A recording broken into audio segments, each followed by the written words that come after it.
I'm Kevin Kieran, and today is the first episode of TV2 G Block Wildcat News.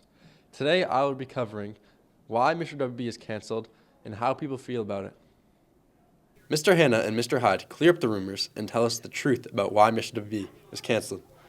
At first, Mrs. Flynn did an amazing job, and we didn't have that advisor, adult to do it. Mrs. Brogna offered to step up and do it, and I don't think she had enough interest then from the boys. I think the senior girls were definitely interested, but I don't think we had enough interest in the senior boys to make it worthwhile. So they've tried to come up with some other alternatives, maybe something different, to still have a fun night and maybe showcase kids' talents. It was never a senior advisor thing. It was always someone who did the senior scholarship. So it was like the person who was in charge of it had a bunch of more time after school. So this part of the senior scholarship was always something that they would do for theirs. And so I know for us, it's right during the softball season. So there's no way we have the time to do it in all the practice, things like that. So I personally couldn't be in charge, but it was always open for somebody else. And there was a little lack of interest from people. And there was the idea of who was going to lead it. Elijah would like at least one of his brothers to follow in his footsteps and become Mr. WB in the future, although he doesn't think it will happen. I was hoping one of them would at least try out just for an excuse for me to go. But I don't know anymore now. The time has passed. Stopped doing it. So unfortunately, I have to let that dream die. Mr. Hanna thinks Mr. WB will make a return in the future because of the awesome students at West Bridgewater Middle Senior High. Definitely. Just look at the sophomore class. Those kids would definitely be up there. One kid I could think right away would take that lead would be Preston McDonald. When is he not just trying to make people smile and laugh all the time? Mr. WB took it to another level. It's an outstanding event. It's a lot of fun. It raises money for, obviously, the class. And it involves the community. Serena was sad about Mr. WB being canceled and is hoping to be a part of it because it was fun and raised lots of money for the school. I am very sad that Mr. WB got canceled, and yes, I plan to be a part of it because it's a fun event for our school and it raises a lot of money. Kylie didn't seem to care about Mr. WB being canceled and is now excited about the new alternative that the school came up with to replace it. I'm happy it was canceled because we're doing something even better, but I was going to be a part of it. Thanks for watching my segment. Even though the majority of people in WB are sad to see Mr. WB canceled, they have something to look forward to with the Junior Prom and Grand March. Let's go to Sammy to cover that. Thanks, Kevin. Dresses, dates, the Grand March. These are all stresses that juniors are feeling with prom around the corner. As a junior myself, I wanted to find out what all the stress of prom is all about. Seniors who attended prom last year share with us their prom experience and what they stressed over the most.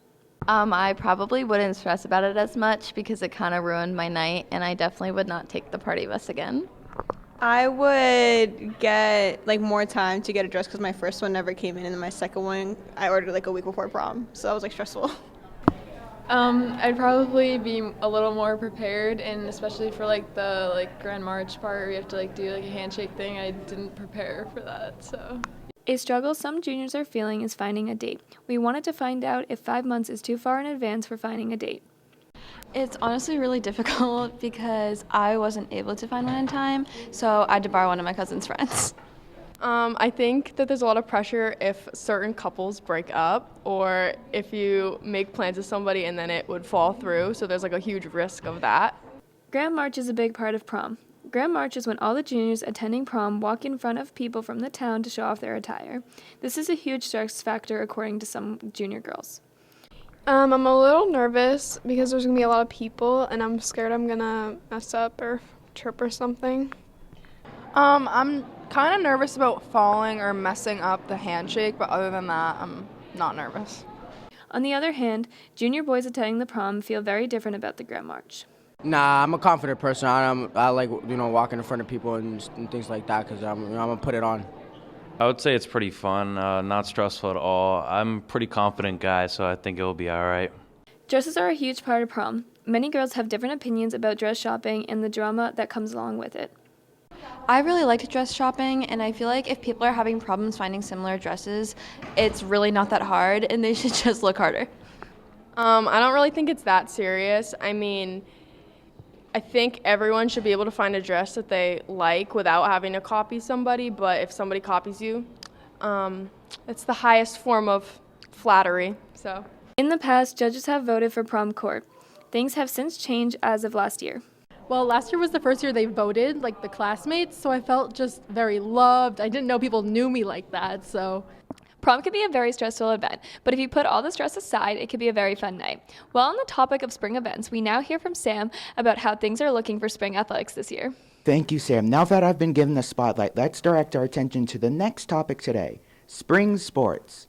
I've been able to interview a variety or all of the coaches of this school that lead various teams, including one student from one of the teams.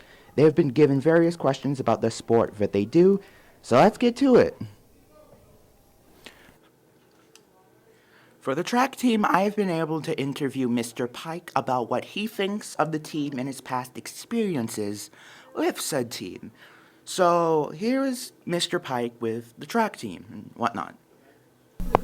Sure, track and field is one of mankind's oldest sports, and it harkens back to the ancient Greek times when the warriors needed to train for combat, but they didn't want to kill each other in training. So instead, they would practice track and field, which was a way to keep them in shape but also hone their skills for combat. Okay, so in track and field, there's generally 4 types of events. There's short distance running, like sprints. There's long distance running. And then there's throwing things, which is the coolest part of track and field. Shot put, discus, and the javelin.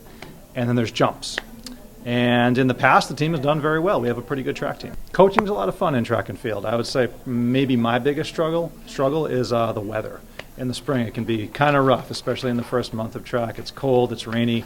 I'm kind of soft. I don't like being cold. But other than that, coaching is great.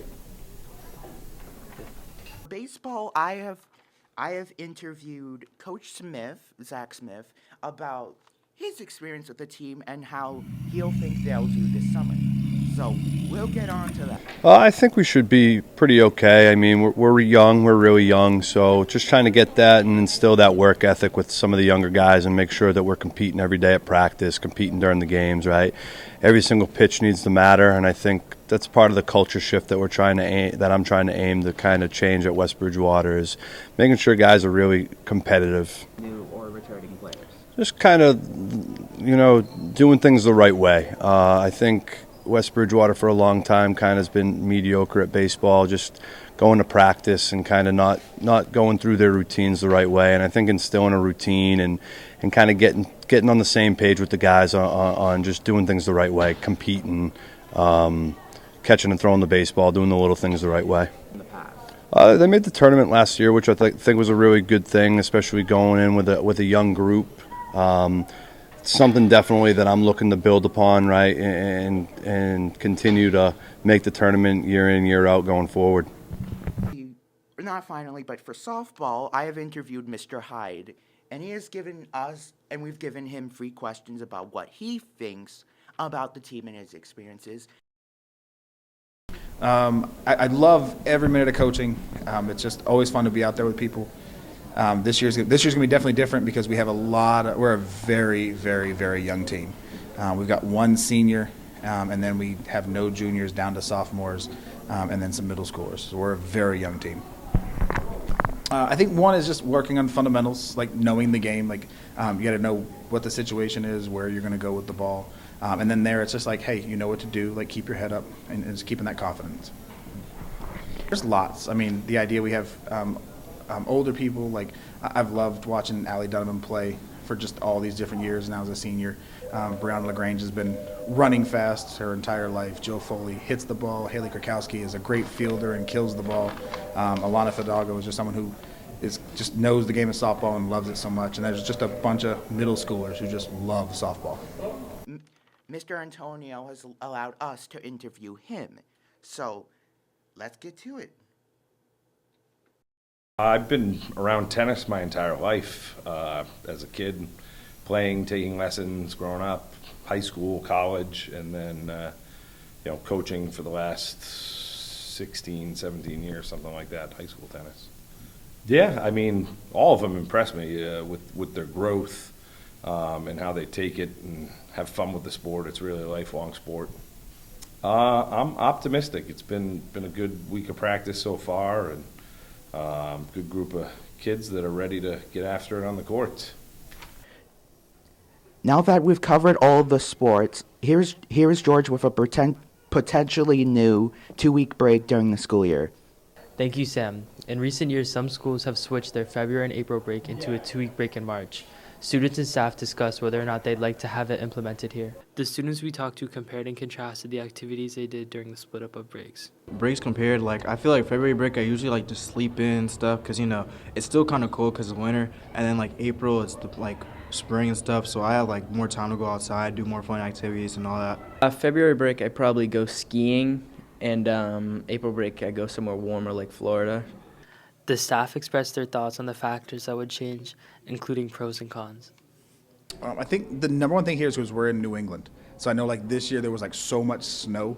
And so if we didn't have that week, there'd be like 2 more snow days. The year gets long. And then I think the con is going to be like, it'd be great to have 2 weeks in March, but then it's a long of nothing all the way to June, to the end of the year. Having breaks at the intervals that we're having there's a need for that. Everybody we interviewed all agreed that the February and April breaks were most ideal. I like the split. I like the February and the April because it's like it gives you something to look forward to. Like as soon as you get back from December vacation, you're like, all right, I got a month, and then all of a sudden, like after that, you're like, all right, if I can get through March, then I get April, and as soon as April's over, you're almost at the end of the year. So there's like these like ways of having a little bit of a break instead of having big gaps in between. I believe that you should be able to do stuff during February and April to separate it more, so you get like 2 breaks instead of just one big one. I don't think so because when we have more breaks, it gives us like more time to have school and stuff, and then when we have another break, like we just have a little rest and then we just get straight to the summer. If we have one break, then we have more school, so it's like better, I guess. I would be against a 2-week March application, and I would be if those were the 2 choices, I would want to keep it as it is now.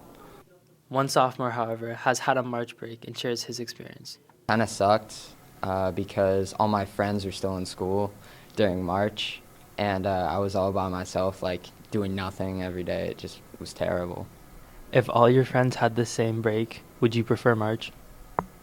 No, I like the spread out breaks from February and April. I'd rather just have like a full month of school in March. After discussion with many students and staff, including a student who has had a 2-week break in March, we can come to the conclusion it would not be beneficial. Now we go to Liv to talk about the possible addition of a girls lacrosse team. Thank you, George. The boys lacrosse team is kicking off with their 2nd season for the West Bridgewater community. However, the question remains, why is there no girls team? Let's take a look into our local WB students and teachers to hear about their input on this topic. Spring sports bring a lot of diverse opportunities to schools. WB MSHS has no girls lacrosse team, and we spoke with some local students and staff about the situation. I think this is really unfair. Everyone should have the same opportunity to do the sport that they love, regardless of their gender. I feel like it's unfair to the girls who want to play lacrosse but don't have access to it. I'm very happy there's no lacrosse team because there were girls who were going to choose lacrosse over softball, and I just wasn't having that. I just had to shut that down. Miss Hamill explains why there isn't a girls lacrosse team and the efforts made in an attempt to create one. I mean, we will continue always looking to add sports if we can here. There's a lot of things that go into when we add a sport. First of all, there has to be, as I had talked about earlier, a need. So I did reach out to some local schools, and unfortunately no one really had a need. Sure, great question. Well, we had interest, and at that time, East Bridgewater also had a need. So East Bridgewater did not have enough, athletes at the time to have a team. So fortunately, it just worked out that us combined together, that we could keep the program going over there. We got some feedback from our very own WB lacrosse boys on their feelings about the combination of EB and WB lacrosse. I'm just happy that we're going to be able to play lacrosse in high school. Sure, I think it's exciting, and I feel fortunate because we do co-op with East Bridgewater in more sports other than just boys lacrosse. So, it gives all kids, an opportunity to play some sports that maybe we might not have been able to offer here on our own. I think it's good, but it doesn't allow for much people to play on it because most of the football players are they have beef, so. We spoke with some of the WB lacrosse players about their feelings on the upcoming season. We're very optimistic. They are out there working hard, and we are certainly excited for this season and to see them participating out there on the field. It's looking pretty positive so far. Think we have a good chance of making the state tournament. While there was still a lot of interest in a girls lacrosse team, it is not completely in our control. The decision comes down to other schools as well as ours. There is still hope in the future for a girls team to be made. However, it is not currently available to us. While some people are upset about the decision, on the bright side, the boys lacrosse team is looking like they're going to have a great upcoming season for 2025. Now on to Peyton. In 2024, there were a lot of successful movies and TV shows like The Boys, Abbott Elementary, and Deadpool. Today, I interviewed people from West Bridgewater Middle Senior High School on movies and TV shows they're excited for in 2025.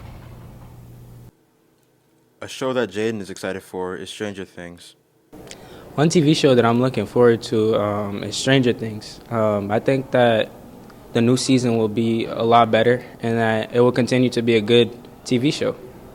Yeah, Stranger Things is about a group of teens in the 80s from Indiana who are trying to escape science fiction monsters. I'm thinking maybe late spring or summer, but I'm not sure, but I'm very excited to hear about it. So some of my friends actually put me onto the TV show, and ever since, I've liked it, so I'm very excited. Rudy is patiently waiting for Superman to come out early this summer. I am so excited for Superman. I can't wait for that movie, the Fantastic Four movie, to come out. If you're talking about TV shows specifically, I don't really got a TV show in mind that I'm exactly hyped for. That's at least been confirmed, That's coming out later this year, Fantastic Four and Superman come out in July, so I'm watching both of those movies in theaters. I'm about to be excited. Oh, Superman, man, the movie, I seen the trailer, so it looks like he's going to already be Superman. They're not going to do the whole origin thing. He's already going to be messing with Lois. He's already going to be Superman. It looks like mad people's going to be in that, Lex Luthor, mad dudes, some strong dude. The trailer looked mad good. Fantastic Four look the same thing. Looks like they already going to be in the Fantastic Four. They got their little mobile and whatnot, and that dude Galactus about to show up. I think that's going to be fire. Anthony is particularly excited to see Demon Slayer Infinity Castle. For a movie, I'm excited for the new Demon Slayer movie. I think it comes out in September. Demon Slayer is about a corps of soldiers that go and slay demons.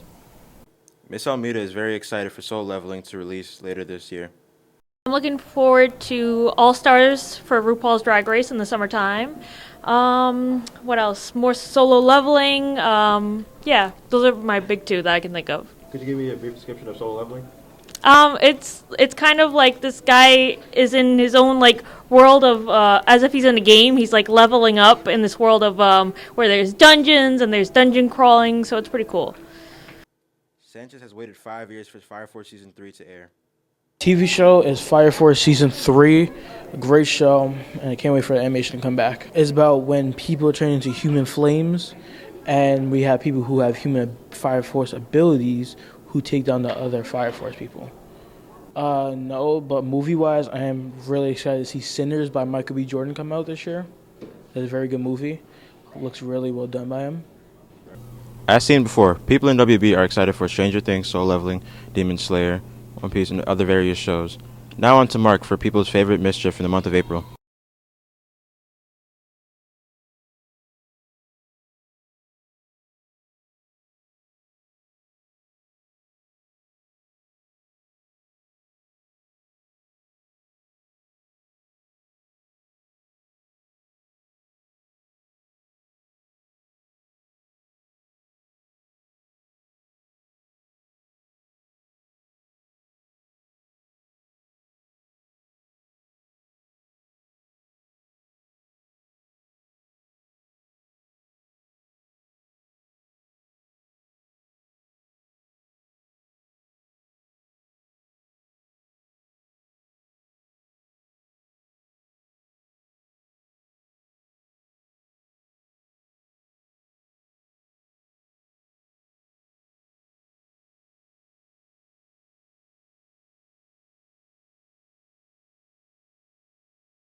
April Fool's is here, a day where pranks has no limits. Here in WB Bridgewater High School, we interviewed students and staff about their plans for this year's April Fool's.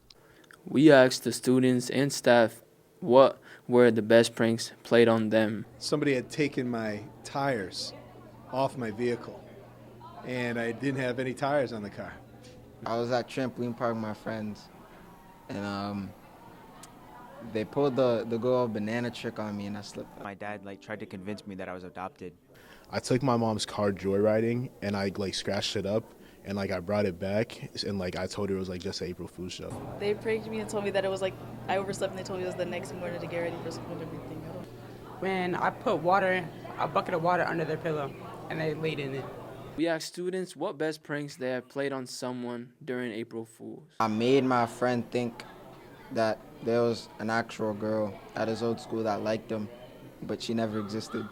We took a teacher's room and we took all the desks and chairs out of it. I taped plastic wrap in front of my brother's door, and he hit his face into it. Fully convincing them that we had SATs and that same day, and they fully believed it, and then no SATs. I told Peyton Pokemon that we had a test one day, and he really believed me. I fake broke my mom's phone. I took her phone and I replaced it, and then I just smashed it on the ground and I just broke it. I told them that someone else liked them, and they want to go talk to them, and she said no to them for prom. I said that my girlfriend was pregnant. Students, if they think that April Fool's is slowly starting to die down. Yeah, because I feel like nobody really does it anymore. Yes, because people just don't like to have fun no more. Yeah, I really don't know. I haven't seen too many. We asked students if they think that someone is going to play a prank on them. Not because it's April Fool's, just because I'm their teacher. No, 100% not. I love to do try to trick the students and thinking they have the day off, or maybe we're going to get an early release. Definitely. I don't know, maybe. Wow, after those interviews, I can't wait to see what this year's April Fool's brings. Can't wait to see more pranks and fun jokes. Thank you.